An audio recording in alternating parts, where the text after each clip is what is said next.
اعوذ باللہ من الشیطان الرجیم بسم اللہ الرحمن الرحیم الحمد للہ رب العالمین الرحمن الرحیم والصلاة والسلام علی سید الانبیاء والمرسلین امام المتقین خاتم النبیین سیدنا و مولانا محمد وعلی آلہ و اصحابہ اجمعین۔ روحانی سفر کی 3 منازل پر ہم نے بات کی تھی۔ آگے چوتھی جو منزل ہے اس کو کہا جاتا ہے انابہ۔ اس کا بنیادی طور پہ مطلب ہے اللہ کی طرف رجوع کرنا۔ یہاں پہ پہلے آگے چلنے سے پہلے ایک بات بڑی واضح ہم بیان کر دیں۔ پہلی منزل ہم نے کہا تھا بیداری ہے۔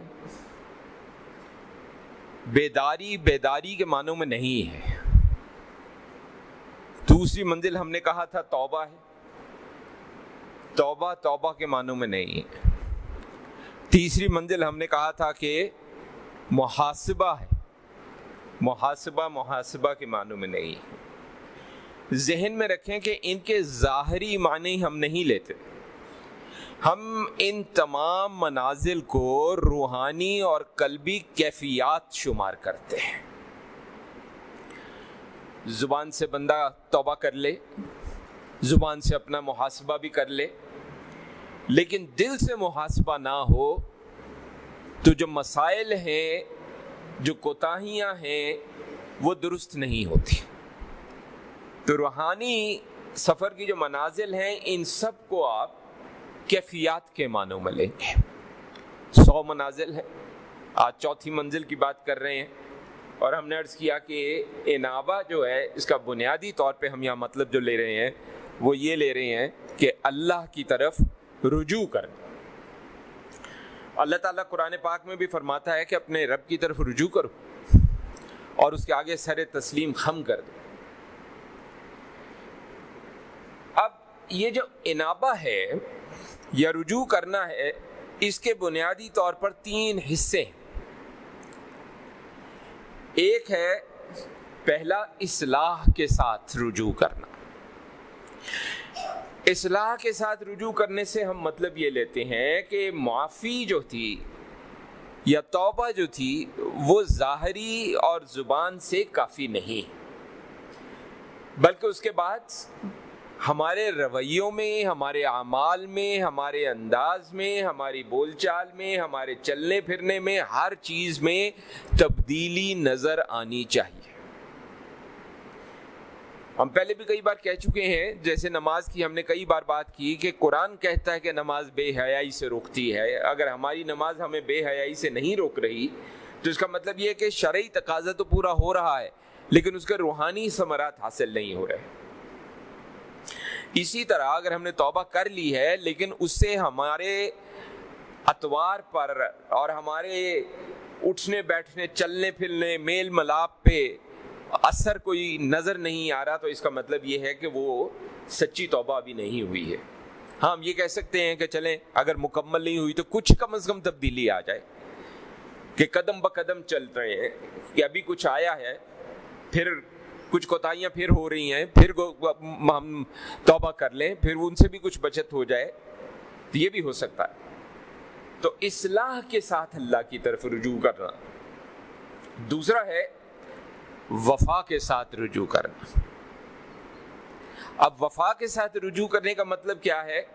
اس کا مطلب یہ ہے کہ ہم نے جو توبہ کرتے ہوئے اور محاسبہ کرتے ہوئے بیداری کے بعد جو ارادے کیے تھے اور جو اللہ سے عہد کیے تھے اور جو ہم نے سوچا تھا کہ اب ہم یہ نہیں کریں گے اور اس کی جگہ ہم یہ کریں گے، اس وعدے پر، اس ارادے پر اب چلنا ہے، اس پر عمل کر کے دکھانا ہے۔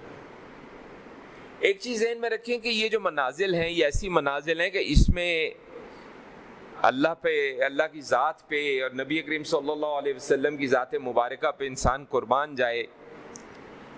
یہ وہ چیزیں ہیں کہ جو شروع میں کئی بار ریا سے شروع ہوتی ہیں اور صرف زبان سے شروع ہوتی ہیں، لیکن اگر ان کو جاری رکھا جائے، بار بار کیا جائے، تو آہستہ آہستہ یہ زبان سے اندر سینے میں، اور سینے میں پھر دل میں بھی جا کر جو ہے یہ اثر کر جاتی ہیں۔ تو وفا کے ساتھ رجوع کے بعد اگلی تیسری جو ہے اس کی کیفیت، وہ ہے باطنی حالت کے ساتھ رجوع کرنا۔ یعنی جو ہم ظاہری طور پہ کر رہے ہیں اس کے لیے ہمارے دل کے اندر ہمارا جو ارادہ ہے اور ہماری جو نیت ہے وہ درست ہونی چاہیے، اور باطن جو ہے اس کی پاکیزگی جو ہے وہ بہت اہم ہے۔ ظاہر کئی بار کسی مجبوری کے تحت صاف نہیں ہوتا۔ ہم ایک دفعہ یاد ہے کسی نشست میں ہم نے کہا تھا کہ ایک شخص ہے، وہ مزدور ہے اور وہ مزدوری کر رہا ہے، اور مسجد سے اذان کی آواز آئی، اس نے آج نماز پڑھنے کے لیے وہ آیا، وضو کیا اور اس نے نماز شروع کر دی۔ اس کے کپڑے بھی گندے ہیں، اس میں سے پسینے کی بدبو بھی آ رہی ہے۔ ظاہری طور پہ اپنے آپ کو صاف کرنے کی اس کے پاس اس وقت نہ وقت ہے اور نہ وسائل ہیں، کیونکہ اسے فوراً نماز پڑھنی ہے اور واپس اپنی مزدوری پہ جانا ہے۔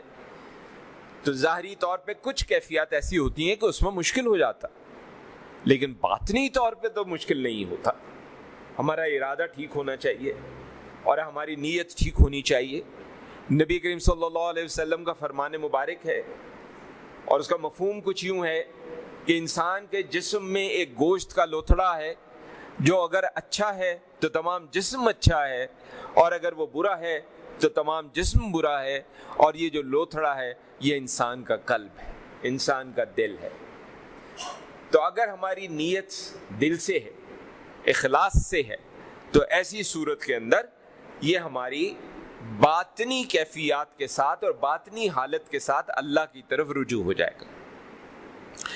اچھا، اب ان تینوں کے اپنے اپنے پھر آگے مزید کچھ تفصیل موجود ہے۔ اب اصلاح کے ساتھ رجوع کرنے کے 3 طریقے۔ سب سے پہلے ہے کہ گناہوں کے اثرات کو ختم ہونا چاہیے۔ اگر ہماری کوتاہیاں اور گناہوں سے کچھ نقصانات ہوئے ہیں تو ان نقصانات کی حتی الامکان تلفی ہمیں کرنی ہے۔ ہاں، ہم نے پہلے بھی کہا تھا کہ کچھ ایسے نقصانات ہوتے ہیں کہ جن کی تلفی سے الٹا فتنہ بڑھنے کا خدشہ ہوتا ہے۔ ایسی صورت میں ہم اللہ سے رجوع کرتے ہیں، کثرت سے توبہ استغفار کرتے ہیں، نوافل پڑھتے ہیں، صلاۃ التوبہ بار بار پڑھتے ہیں، گڑ گڑاتے ہیں، اللہ سے معافی مانگتے ہیں۔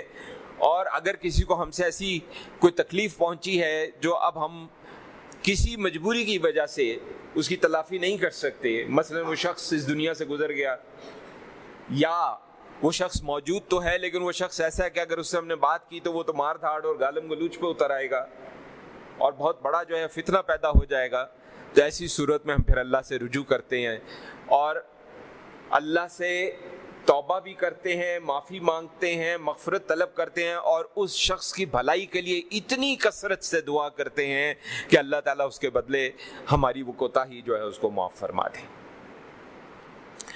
دوسرا ہے کہ غلطیوں پر حقیقی درد محسوس ہونا چاہیے۔ یہ ٹھیک ہے کہ جس وقت ہم سے کوتاہی ہو رہی ہوتی ہے، جس وقت انسان گناہ میں ملوث ہوتا ہے، تو اس وقت صورتحال یہ ہوتی ہے کہ اس کو احساس نہیں ہوتا درد کا۔ لیکن اگر وہ کیفیت جیسے ہی ختم ہو اور اس کیفیت سے وہ باہر نکلے اور اس کو احساس ہو اور اس کو درد ہو، تو اس کے لیے وہ فوری طور پر کمر بستہ ہو جائے گا کہ میں اس کو اللہ سے معاف کروا کے چھوڑوں، کثرت سے استغفار کروں، توبہ کروں۔ اور نہ صرف یہ کہ اپنی کوتاہیوں پہ بلکہ دوسروں کی کوتاہیوں پہ بھی درد ہونا چاہیے اور دوسروں کی حالت پہ بھی درد ہونا چاہیے۔ کیا وجہ ہے کہ آج ہم اتنے بے حس ہو گئے ہیں کہ یہاں انسان کی بات چھوڑے، صرف مسلمان کی اگر بات کریں تو دنیا میں بہت سی جگہیں جہاں مسلمان بہت اذیت میں ہیں، بہت تکلیف میں ہے، بہت درد میں ہے، بہت کرب میں ہے۔ کیا وجہ ہے کہ ان کا تذکرہ ہوتا ہے تو ہماری آنکھ نہیں بھیگتی؟ کیوں ہم اتنے بے حس ہو گئے ہیں؟ ہم ان کے لیے بے شک کچھ نہ کر سکتے ہوں، لیکن دل میں درد تو رکھ سکتے ہیں، ہم دل سے تو ان کا ساتھ دے سکتے ہیں، اپنی زبان سے ان کا تذکرہ کر سکتے ہیں۔ یہ ضروری ہے کہ ہمیں ان کا درد محسوس ہو۔ اللہ نہ کرے کہ آج ان کی باری ہے، کل کو ہماری باری آ جائے، تب تو درد ہوگا۔ تو آج ان کا درد محسوس کر لیں تو شاید ہماری بچت ہو جائے اور ہم پہ وہ وقت نہ آئے۔ پھر جو چھوٹے ہوئے کام ہیں ان کی بھی تلافی کرنی ہے۔ مثلا فرائض و واجبات چھوٹ گئے، نمازیں چھوٹی ہوئی ہیں، یا روزے چھوٹے ہوئے ہیں، یا اور کوئی دنیاوی کاموں میں بھی ایسی ضروری چیزیں ہو سکتی ہیں جن کا ہونا ضروری تھا لیکن ہم نے نہیں کیا۔ تو ایسی صورت میں بہت ضروری ہے کہ ہم ان کی بھی تلافی کرنے کی کوشش کریں، چاہے وہ عبادت ہے، چاہے وہ حقوق ہے، چاہے وہ کوئی نیکیوں کو پورا کرنے کا معاملہ ہے، اس کے لیے بھی کوشش کرنا ضروری ہے۔ جب تک یہ 3 باتیں نہیں ہوں گی تب تک گناہوں کے اثرات اصلاح کے ساتھ رجوع ہمیں نہیں کرنے دیں گے۔ پھر دوسری بات ہم نے کہی تھی وفا کے ساتھ رجوع کرنا۔ اب اس میں بھی پھر 3 باتیں ہیں۔ سب سے پہلی اور سب سے اہم بات یہ ہے کہ گناہ کی لذت سے نجات پانا، کیونکہ یہ جو لذت ہے یہ انسان کو گناہ میں ڈالتی ہے، کوتاہیوں میں بھی ڈالتی ہے۔ ضروری نہیں کہ گناہ ہی ہو، مثلا مثال کے طور پہ زبان کا چسکا۔ ہم کھانا کھانے بیٹھتے ہیں، ہمیں بہت لذیذ محسوس ہوتا ہے کھانا، تو ہم اتنا کھانا کھا جاتے ہیں کہ اللہ کے نبی صلی اللہ علیہ وسلم کے حکم کی نافرمانی ہو جاتی ہے، جس کو ہم اوور ایٹنگ کہتے ہیں، حد سے زیادہ کھانا۔ نبی کریم صلی اللہ علیہ وسلم نے بہت سخت الفاظ استعمال کیے ہیں ایسے لوگوں کے لیے، بھوک رکھ کے کھانے کی بات کہی ہے، حکم دیا ہے۔ تو اگر ہم ایسا نہیں کریں گے تو یقیناً اس کے دنیاوی اثرات بھی ہوں گے، طرح طرح کی بیماریاں پیدا ہوں گی۔ آج ہمارے ہاں کئی قسم کی بیماریاں ایسی بہت عام ہیں اور چھوٹی چھوٹی عمروں میں ہیں جو آج سے 2 نسل پہلے شاید کسی نے نام بھی نہ سنا ہو یا بہت کم ہوا کرتی تھی۔ اس کی وجہ یہ کہ اس وقت لوگ جو تھے ان کے کھانے میں سادگی تھی اور وہ کھانا پیٹ بھر کر نہیں کھاتے تھے۔ بہت سے لوگوں کو تو پیٹ بھر کے کھانا نہ تب نصیب ہوتا تھا، بہت سے لوگ ایسے آج بھی ہیں جن کو نصیب نہیں ہوتا، لیکن جن پہ اللہ کا کرم ہے ان کو بھی چاہیے کہ اللہ اور اللہ کے نبی صلی اللہ علیہ وسلم کے حکم کا خیال رکھیں اور بھوک رکھ کر کھانا چھوڑ دیں، چاہے جتنا مرضی لذیذ ہو۔ تو گناہ ہی کی لذت نہیں ہوتی، کئی معاملات ایسے ہیں جس میں لذت ہو سکتی ہے۔ اس کا علاج صرف یہ ہے کہ اپنی جتنی خواہشات ہیں ان کو اللہ اور اللہ کے رسول صلی اللہ علیہ وسلم کی لائی ہوئی تعلیمات کے تابع کر دیا جائے۔ جب آپ تابع کر دیں گے تو گناہوں کی لذت سے نجات حاصل ہو جائے گی۔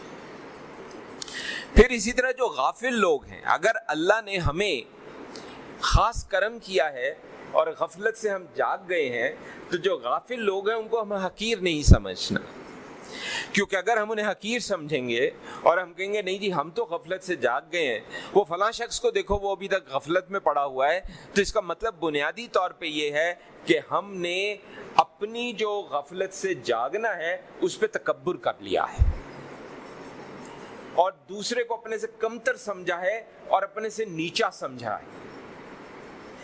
اب یہ اللہ ہی جانتا ہے ہمارا کون سا عمل اس کو پسند آئے گا جس کے بدلے میں ہمیں وہ جنت دے گا، یا کس عمل سے وہ ناراض ہوگا اور ہمیں جہنم دے گا۔ اسی طرح کئی ایسے شخص جو غفلتوں میں پڑے ہوئے ہیں، کئی بار عمر کے آخری حصے میں ان کو ایسی توبہ نصیب ہو جاتی ہے کہ ان کے لیے جنت پکی ہو جاتی ہے۔ کون جنتی ہے، کون جہنمی ہے، کون اچھا ہے، کون برا ہے، یہ اللہ کا فیصلہ ہے، اللہ ہی پر رہنے دیں۔ ہمیں آپ کو کوئی حق حاصل نہیں ہے کہ اس پہ کوئی فیصلہ کریں۔ کئی بار انتہائی جو گناہگار شخص ہیں وہ ان کو اللہ ایسی توبہ نصیب فرما دیتا ہے کہ اس کے لیے جنت آ جاتی ہے، اور کئی بار نیک پرہیزگار لوگ ایسی غفلت میں جا پڑتے ہیں یا تکبر میں جا پڑتے ہیں کہ ان کے لیے جہنم کا گڑھا لازم ہو جاتا. اس لیے بہت احتیاط کی ضرورت ہے.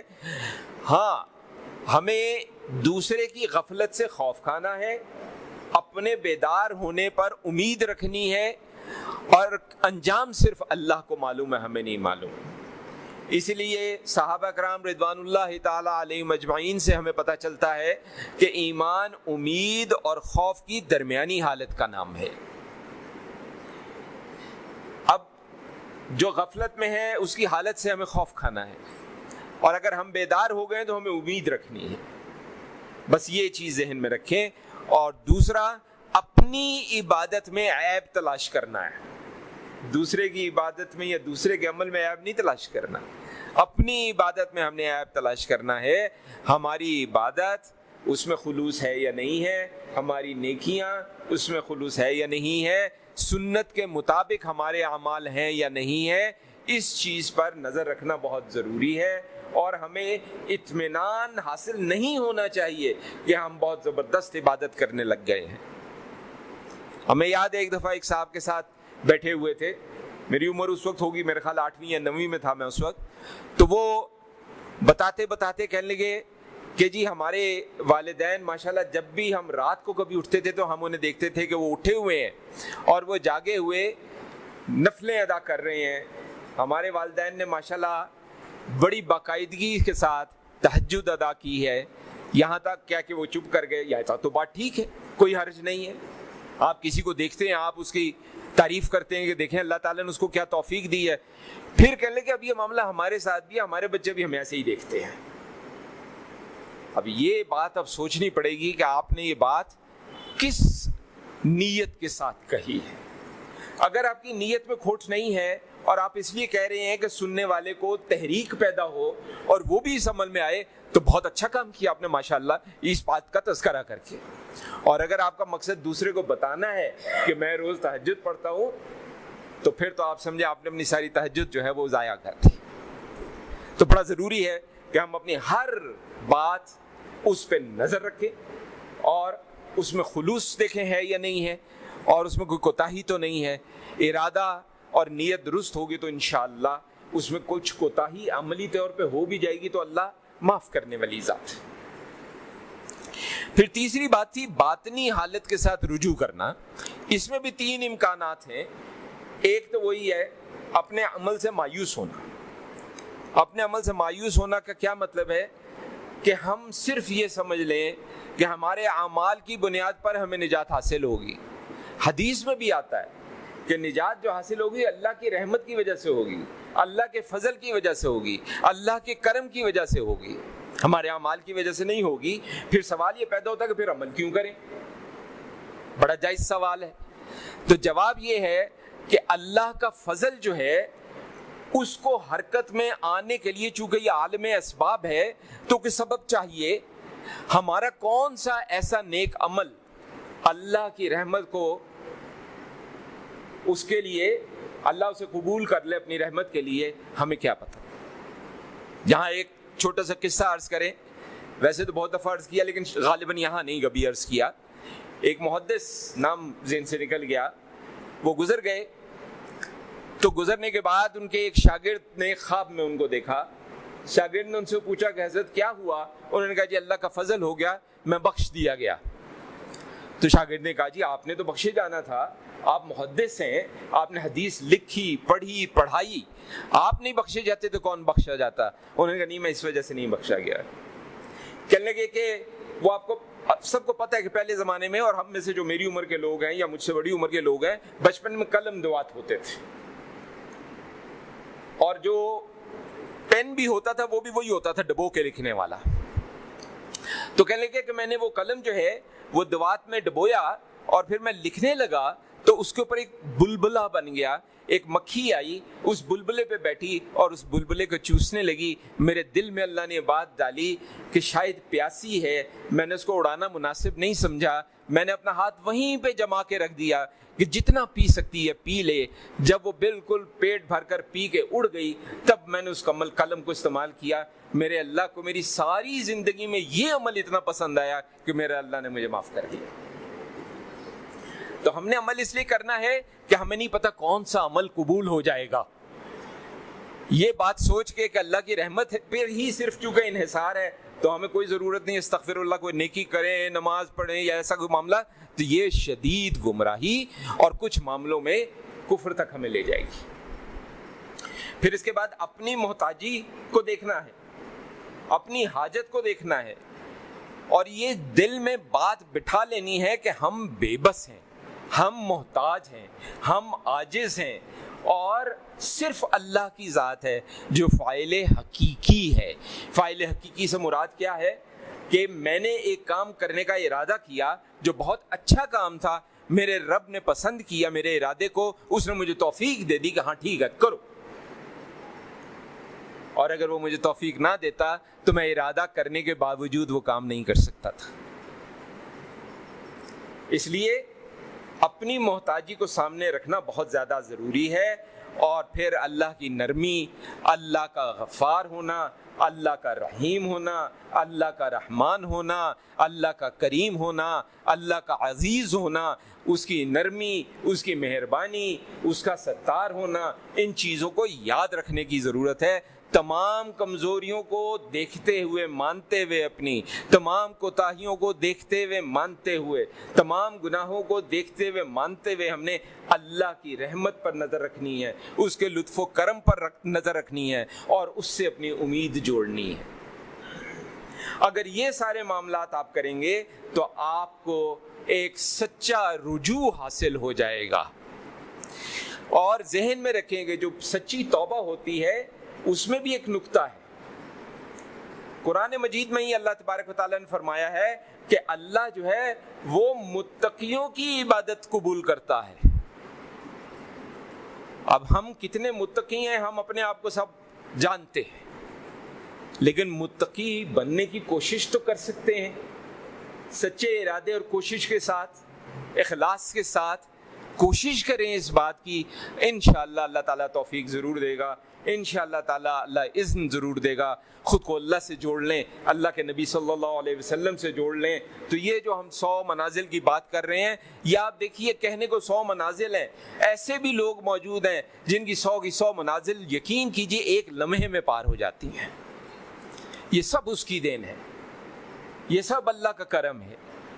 اور بات کہاں آ کے ٹوٹتی ہے, خلوص کہاں ہے اور سچائی کہاں ہے, ارادہ اور ارادے میں پختگی کہاں ہے. ارادے میں پختگی ہے, خلوص ہے, نہیں ہو سکا کوئی بات نہیں, ارادہ ٹوٹ گیا کوئی بات نہیں, کوتاہی دوبارہ ہوگی کوئی بات نہیں, پھر توبہ کریں, بار بار توبہ کریں. اور اگر سارے دن میں کوئی ایک بھی کوتاہی آپ کو نظر آتا ہے ہم سے نہیں ہوئی, پھر بھی توبہ کریں. اور اس پہ ہم نے بات کی تھی, وہ کس بات پہ توبہ ہم کریں گے, اس بات پہ توبہ کریں گے کہ ہمیں سارے دن میں اپنی کوئی کوتاہی نظر نہیں آئی, شاید کوئی ایسی کوتاہی ہو جو یاد نہیں ہے, میں اس سے بھی توبہ کرتا ہوں. تو اللہ تعالیٰ ہمیں اذن و توفیق بخشے کہ ہم اپنا محاسبہ کریں, توبہ کریں, محاسبہ کریں اور اللہ کی طرف رجوع کریں. آمین. وصلی اللہ علی خیر خلقہ سیدنا و مولانا محمد وعلی آلہ و اصحابہ اجمعین برحمتک یا ارحم الراحمین.